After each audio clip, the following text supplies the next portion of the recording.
Hello, bachcho, let's read this question. The question says, given below are certain characteristics of thuriocyte protein. Which of the statements given are correct? Statement number 1. It is activated by alkaline pH of the gut of the insect paste, ultimately killing it. Statement number 2. It binds with the epithelial cells of the midgut of the insect paste, ultimately killing it.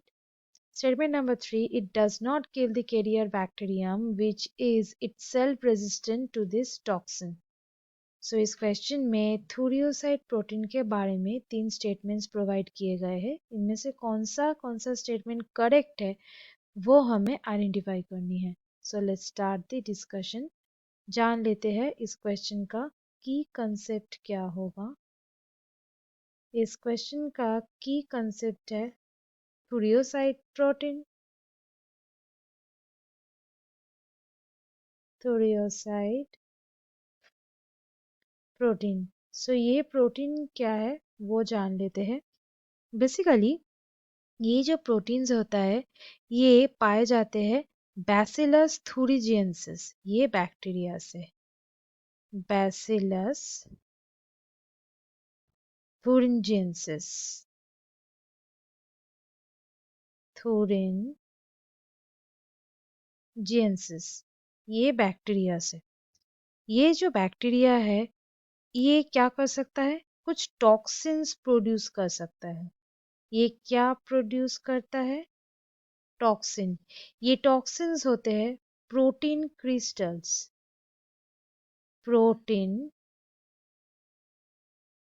Crystals होते हैं. और ये जो proteins है ये basically toxic होते हैं, उसके साथ साथ ये इंसेक्टिसाइडल होता है.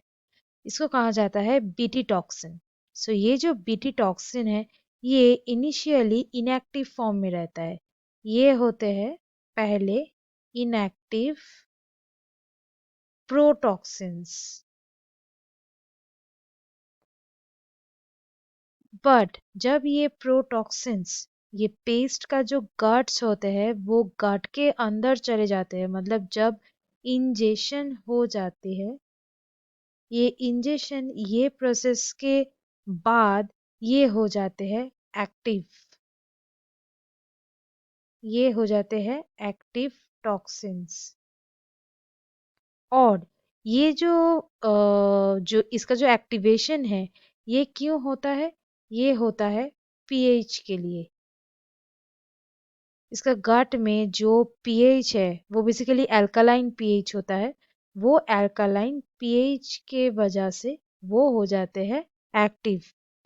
और ये सॉल्यूबिलाइज कर जाते हैं.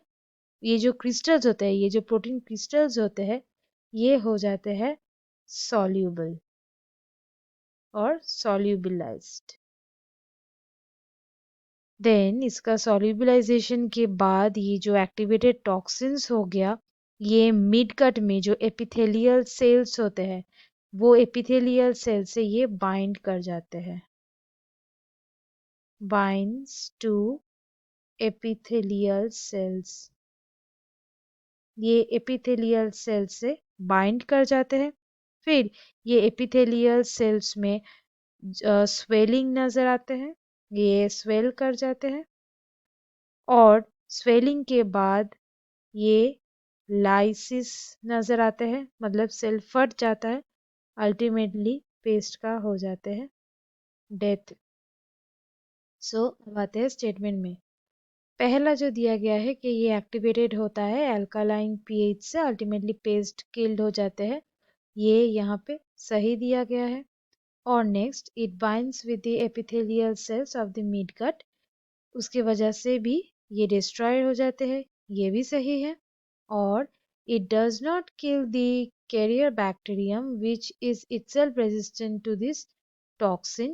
ये यहाँ पे सही नहीं है क्योंकि यहाँ पे यही प्रोड्यूस कर रहा है ये टॉक्सिन को. सो ये स्टेटमेंट यहाँ पे सही नहीं है. सो यहाँ पे 1 और 2 सही है, इसका मतलब ऑप्शन ए हो जाएगा सही answer. So students, hope you understood it well. Best of luck.